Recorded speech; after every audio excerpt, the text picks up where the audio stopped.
Hello, welcome to my bedroom. I never made a video in my bedroom quite like this before.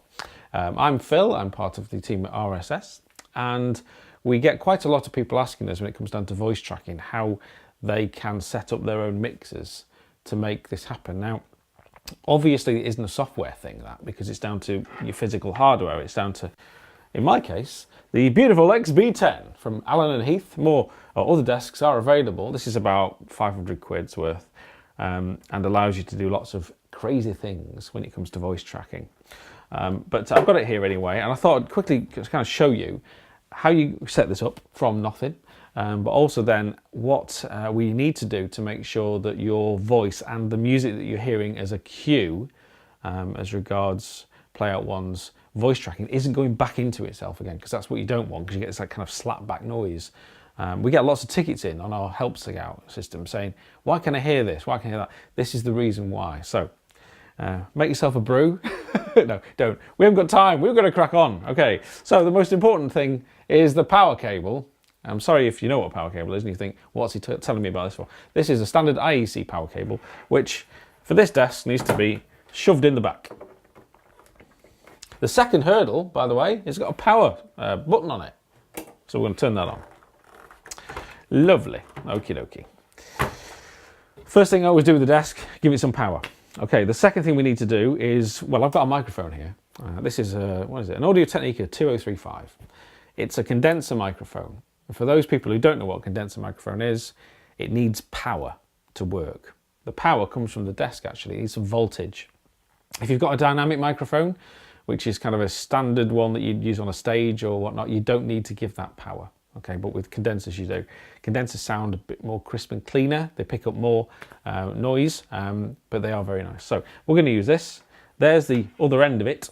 That's the XLR. Dave? There we are, standard XLR. Dave's on camera behind me, by the way, so I'm not randomly shouting someone's name out. Dave, Paul! There's the XLR. I'm going to shove it in there, like that, okay? I'm going to use this as my mic channel. That's my on-off switch. These desks don't have faders. This is probably, you're looking at it going, what, 500 quid for that? Hasn't got any faders. Yeah, it doesn't have any faders. But it's quite good as a little desk like this because you can literally use the little pot there and turn the channels on and off. So for voice tracking, it's perfect. Okay, so if Dave zooms in here on this little red button, that is your 48 volt phantom power button, which is what you need to push down in order to give my microphone or your condenser some power. Okay, so hopefully we've got some level. There we go, there's some level. Super duper. So to be honest, that desk there is almost ready for action, apart from the fact we haven't plugged it into anything to record with, because we've not done that bit. So I have with me here a standard USB cable, which I've already plugged into the back of my computer, the flat bit at the back, and the little square piece goes in to the USB hole. Can you see that? The USB hole there on the desk. So let's do that. Try and keep it tidy, Philip. There we go. Ta-da! So what that's doing now is the sound that we route out of this and back in doesn't need another cable, a sound cable. The data is moving in and out via this back into the computer, and I'll explain that in a second in more detail. Okay, you might have a desk that doesn't have USB. Most do now. I mean, I said this was £500, but even the Behringer desks nowadays that are probably like £100 or something have a USB sound card built into them, so you don't have to worry about putting phono cables in and out or XLRs in and out.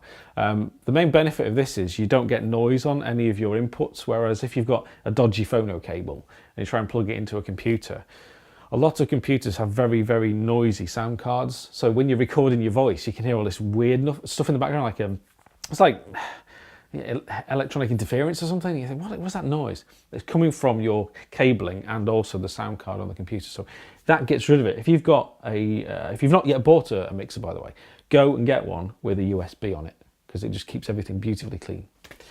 If you haven't though, don't fear, because I've got one of these things here. This is a standard cable, which on this desk, if I plugged it into there, the output I need, less the actual music I'm going to play, will play out of that, and I can then plug the other end into another sound card, like a Roland Octacapture, or you might have a Behringer. The old FCAs are still going, and also the newer U range are very good as well.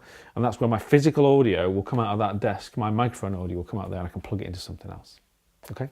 I'm not going to do that with this because I don't need to. But there we are. Right. The next question we always get asked, I hate cables. The next question we always get asked is, when I'm recording the voice tracks, I sometimes get the sound of the song I'm coming out of going back into my voice track. Okay, so you've done all of this and you think, oh, I'm happy now, happy days, what's happening? What you're doing is you're sending the whole audio, everything out of the desk, into PlayoutONE or into Adobe Audition or whatever you're doing. You're sending the whole lot back. So you're going to hear your cue with your link, and we don't want that, right? All desks have a facility to only send certain things back and not others. On this desk, it's called an auxiliary, okay? So let's just zoom in on the auxiliary again, because this will be very useful if you've got this kind of feature here. So my desk's got a number of black buttons on it. Let's get those on the shot there. Auxiliary buttons. And it also has at the far end here an auxiliary master.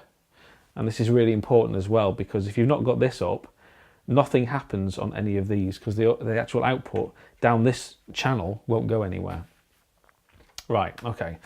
At the moment then, my microphone is live. We can see the levels of the microphone here. Okay, that's this microphone over there. And my auxiliaries are down. So all of my auxiliaries are not sending any audio. Doesn't matter a minute, because we're just setting it up. Shall we look at Adobe Audition on here so we can see what the computer can listen to? That's a good idea, I think. Let's get that on. So there we are. Let's get this on here. I reckon that if I just check my channel preferences, my audio hardware. Okay, let's see what's what. At the moment, Adobe Audition is set up to listen to everything this desk outputs. So if I put 10 things in and out, you'll be able to hear them. So for example, I'm just going to start recording, and it's hearing my voice. You can see it, it's hearing my voice. I'm also, via another one of my little channels here, playing the greatest hits of Lionel Richie. How exciting.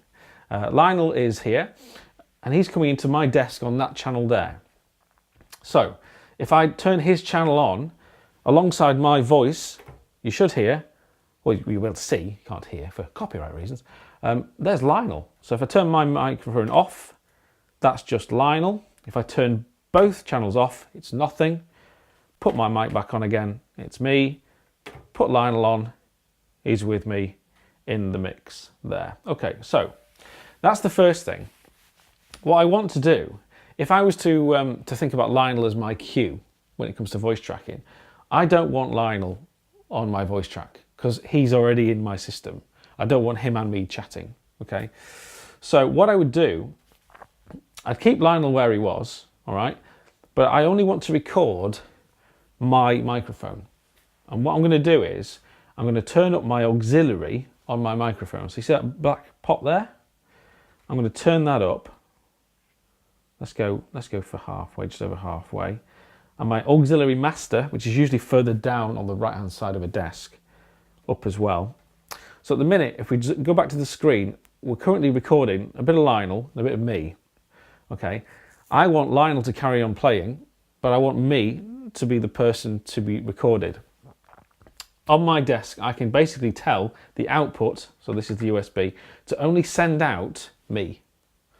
All the faders are on, but I just want me on there. So I'm going to hit this little button here, which hopefully should get rid of Lionel. Wow, that's amazing. So Lionel's gone from the mix. He's still playing on air, but my recorder is only hearing my channel. And if we go back to the auxiliary pot, the auxiliary clock pot thing on there, this is where that level, see that? This is where that level is coming from. And the reason why we can't hear Lionel on the mix is his auxiliary is down. So no matter what I do, this or PlayoutONE recording, the recording system, the voice tracking system, can only hear that channel. And that's how you segment every other channel from your voice tracking channel going back in, you use a different, what we call a bus. And in this case, it's my auxiliary bus that's sending my voice and not Lionel. If I turn Lionel up again, he's actually there. He's actually on air the entire time, but we're just deciding to only use him when we need to. We turn that down. Usually you just have it like that, so you can hear your cue here, and then you can actually send your voice independently of everything else. Every desk is very similar. It has at least one separate output to the main one, and on this one I'm using the auxiliary bus just to send my microphone and nothing else.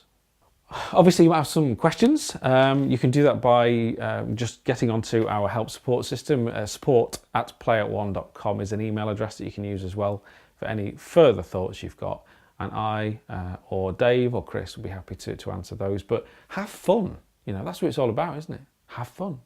Thanks for watching.